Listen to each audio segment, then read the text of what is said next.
কয়েক সেকেন্ড তারপর মধ্যপ্রাচ্যের আকাশে ব্যাপক বিস্ফোরণ। বন্দর আব্বাসের আকাশে ইরানের প্রতিরক্ষা ব্যবস্থার আঘাতে ধ্বংস হয় মার্কিন শক্তিশালী ড্রোন। অর্থাৎ ইরান জানান দিচ্ছে, শত্রু যত শক্তিশালী হোক, তাদের নিশ্ছিদ্র নিরাপত্তা বলয়ের আঘাতে তাকে চূর্ণ বিচূর্ণ হতেই হবে।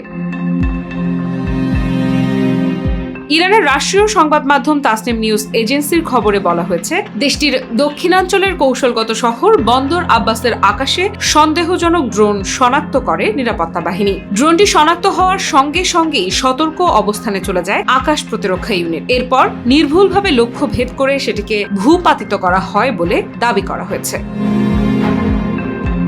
তেহরানের ভাষ্য, ভূপাতিত হওয়া ড্রোনটি ছিল মার্কিন নির্মিত লুকাস ড্রোন। এটি আত্মঘাতী বা কামিকাজে অভিযানে ব্যবহৃত হয় এবং প্রয়োজন হলে নির্দিষ্ট লক্ষ্যবস্তুতে সরাসরি আঘাত হানতে সক্ষম। ইরানের দাবি, ড্রোনটি তাদের আকাশসীমা ও নিরাপত্তার জন্য সম্ভাব্য হুমকি হয়ে উঠেছিল, তাই কোনো ধরনের ঝুঁকি না নিয়ে তাৎক্ষণিকভাবে প্রতিরোধমূলক ব্যবস্থা নেওয়া হয়।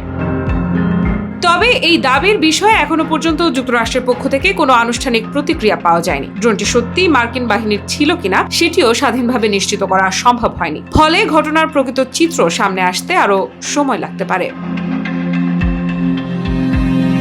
ঘটনাস্থল বন্দর আব্বাসের গুরুত্বও কম নয়। এটি ইরানের অন্যতম প্রধান নৌঘাঁটি এবং হরমুজ প্রণালীর প্রবেশ পথের খুবই কাছে অবস্থিত। বিশ্বের উল্লেখযোগ্য পরিমাণ অপরিশোধিত তেল ও জ্বালানি এই সমুদ্র পথ দিয়েই আন্তর্জাতিক বাজারে পৌঁছে। ফলে এই অঞ্চলে সামান্য সামরিক উত্তেজনাও বৈশ্বিক নিরাপত্তা ও জ্বালানি বাজারে প্রভাব ফেলতে পারে।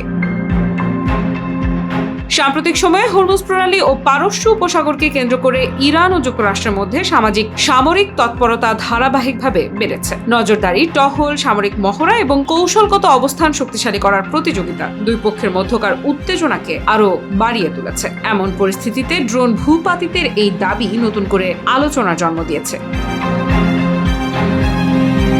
বিশ্লেষকদের মতে এই ধরনের ঘটনার সবচেয়ে বড় প্রভাব পড়ে কৌশলগত বার্তার উপর। কারণ বিশ্বের অন্যতম গুরুত্বপূর্ণ এই জলপথে যে কোনো সামরিক ঘটনা আন্তর্জাতিক মনোযোগ আকর্ষণ করে। ফলে ভবিষ্যতে দুই দেশের সম্পর্ক কোন দিকে মোড় নেবে তা নিয়েও বাড়ছে জল্পনা।